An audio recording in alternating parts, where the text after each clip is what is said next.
Bahan yang digunakan semasa simulasi dijalankan ialah roda berputar bagi permainan pertama, manakala bagi permainan kedua pula ialah pautan internet. Pada akhir simulasi usahawan ini, peserta akan memahami konsep dan definisi kepimpinan serta mengetahui kemahiran dan kepribadian diri masing-masing. Yang kedua, peserta dapat memahami ciri-ciri kepimpinan dan dapat mengetahui cara mengaplikasikan gaya kepimpinan. Yang ketiga, peserta dapat mengetahui dan memahami dengan jelas mengenai jenis-jenis kepimpinan.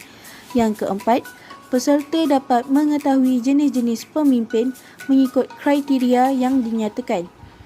Dan yang terakhir, peserta dapat mengetahui sifat kepimpinan yang ada pada diri mereka selepas menjawab soalan di pautan internet yang diberikan. Prosedur atau langkah-langkah semasa simulasi usahawan dijalankan. Untuk permainan pertama, fasilitator akan menggunakan roda berputar untuk menentukan giliran pemain. Setelah membuat penentuan, fasilitator akan memulakan permainan dengan menggunakan roda berputar untuk menentukan soalan yang akan diperolehi oleh setiap pemain.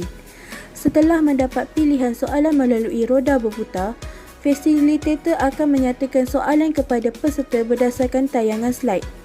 Permainan pertama hanya dilakukan satu pusingan sahaja. Setelah selesai permainan pertama, permainan kedua pula akan dijalankan. Fasilitator akan menerangkan syarat-syarat untuk permainan kedua.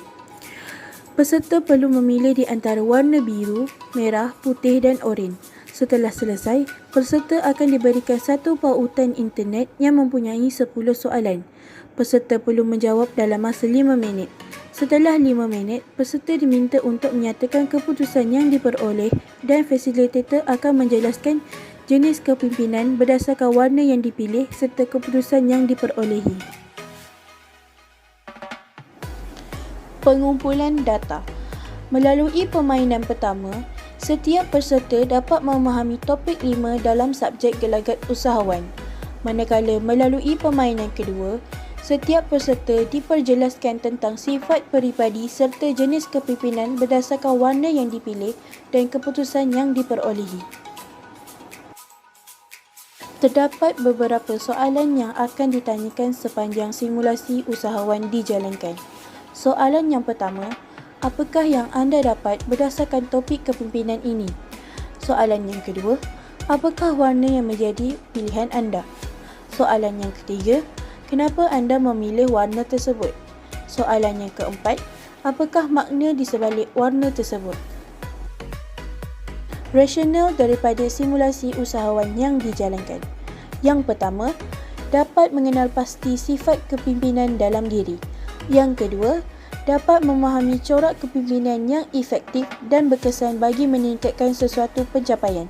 Dan yang terakhir, dapat menyatakan bahawa sifat kepribadian dalam diri seseorang adalah berbeza. Rasional yang dinyatakan berkait rapat dengan topik 5 yang dipelajari dalam subjek gelagat usahawan.